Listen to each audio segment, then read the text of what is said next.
All right, so, when you send us those snippets, I got to say, I was a little confused at first. Oh, yeah. But after a couple listens, I got to admit, I'm hooked. Interesting. There's something about this artist that just draws you in. You know what I mean? Yeah. We keep hearing that phrase, bloodline of the king. Uh-huh. And then they mention all these names like Abraham, Isaac, and Jacob. Yeah, definitely a lot of biblical imagery. Right. And then it's like, bam, we're thrown into this. Talk about Egypt and slavery. But it's not just like a history lesson. Right. They're mixing it with critiques of modern society and like everything. It's pretty wild. Yeah, it's a fascinating blend. It is. Yeah. So what do you make of all that? Well, what really stands out to me is how they're weaving together these ancient stories of like modern day struggles. So it's not just name dropping these figures. No, not at all. They're actually using them to make a point. Exactly. It's about reclaiming that narrative. Yeah. And applying it to like the Black experience. Okay, so instead of just talking about lineage broadly, right, you're saying they're connecting it to the historical experiences of Black people. Exactly. And, they're doing it in a way that kind of flips the script. How so? Well, they invoke figures like Joseph Ephraim and Manasseh, who are often associated with being chosen. Right. And by doing that, they're challenging who gets to be considered chosen. Interesting. And they're highlighting the struggles and the triumphs of people who have often been marginalized. Okay, that's starting to make a lot more sense now. Good. But then you have those lyrics about like $5,000 shoes and sermons. Yes. And they contrast mansions with tent sites. Yeah. It feels like a direct critique of wealth. Right. Hypocrisy, maybe even institutions in general. Yeah, for sure. How does that all fit in? Well, remember, they're drawing parallels between these ancient stories and contemporary issues. Yeah. So when they mention mansions and tent sites, it's not really about physical structures. It's more about contrasting extravagance with the struggles of those who are still, metaphorically speaking, wandering in the desert. You're saying it's a commentary on the gap between the haves and the have-nots. Yes. And maybe even a critique of institutions that preach one thing but live another. Precisely. They're calling out the hypocrisy. Okay. Particularly within religious institutions, where you often see messages of humility clashing with displays of affluence. Yeah, like a disconnect. Exactly. And this artist isn't afraid to get specific, and point out those contradictions. Yeah, they definitely don't hold back. Nope.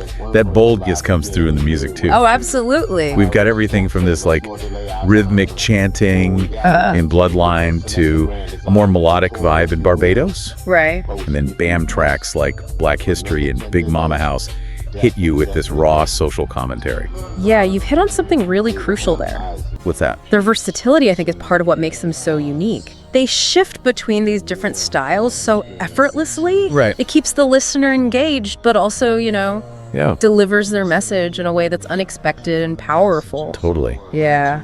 So we've got this blend of biblical imagery, hard-hitting social commentary and music that bends genres. Yeah. It feels like they're creating their own lane. Yeah. Their own sound. Exactly. And that's what makes this artist stand out. Right. They're not just rehashing old ideas or fitting neatly into a box. Yeah. They're forging their own path. They're challenging expectations, and they're demanding that we pay attention. Wow. It's exciting and a little bit dangerous. I like it. Me too. And just when you think you've got them figured out, they throw a curveball. Always.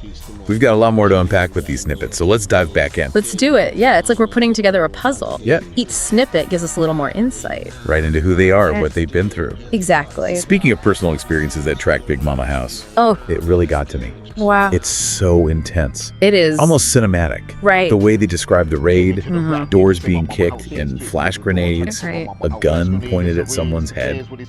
Chilling. Yeah, it's unsettling. And what makes it even more powerful is how they blend that reality with personal reflections. Yeah. They talk about their mother and sister, these figures of strength and love. Right in the middle of this chaos. Exactly. It's like they're saying, even with all this violence, all this injustice, there's still love, there's still family, there's still hope.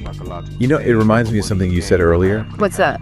That idea of the artist challenging traditional narratives. Oh, yeah. Like they're taking this really traumatic experience Right. and reframing it through this lens of family love and resilience. Exactly. It's not just about being a victim, it's about survival. Right. Finding strength in those close bonds. And it makes you think, Yeah, who are the real victims here?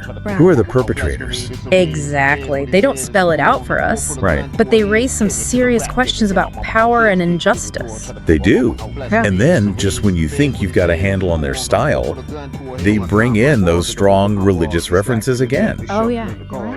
We talked about the biblical figures, but then there are lines about walking through the valley of death Yes. and being made in the image of the Most High. Heavy stuff. It is. So how does that fit into everything else? Well, remember how they connect ancient narratives to modern struggles? Yeah. I think they're using this biblical language to grapple with big themes. Like what? Mortality, faith, the search for meaning in a world that often feels chaotic and unjust. It's like they're finding comfort in those ancient texts. Yeah, but also challenging them at the same time. You're saying they're not just blindly accepting religious dogma?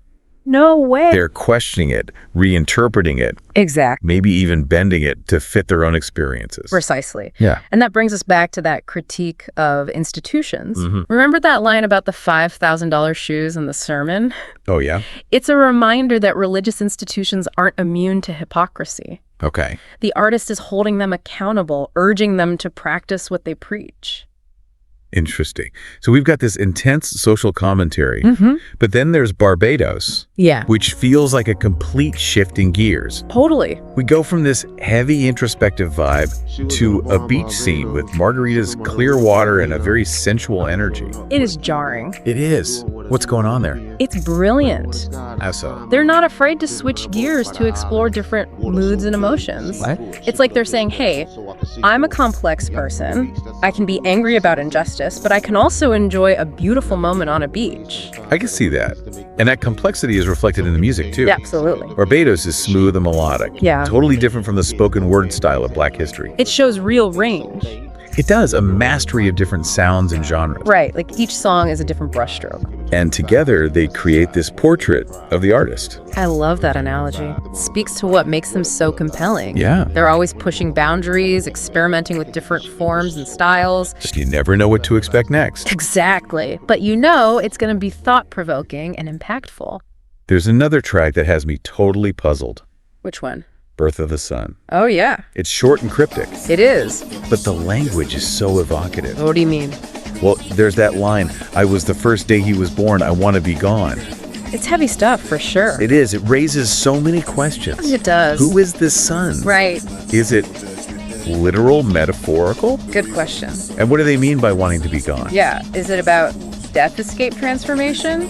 It's like a riddle wrapped in a poem. And then there's that talk of light and darkness secrets being revealed. Yeah, it feels almost spiritual. Right. Like a prophecy unfolding. Exactly. And it connects back to their use of biblical imagery. It's like they're drawing on those ancient stories, but twisting them, reinterpreting them in a way that feels fresh and unsettling. I agree. It's like they're inviting us into their inner world, Yeah. a world where the personal and the political, the sacred and the profane are all intertwined. And that's what makes this artist so unique. Definitely. They're not just entertaining us, Right. they're challenging us, pushing us to think critically about the world and our place in it. Exactly. It's really striking how, as we've been talking about these snippets, it's become so clear that this artist is so much more than just a musician. Yeah, definitely. They're a storyteller, a poet, a social commentator. They're bringing together all these different things, personal experiences, historical narratives, spiritual reflections. Yeah. It's really something special.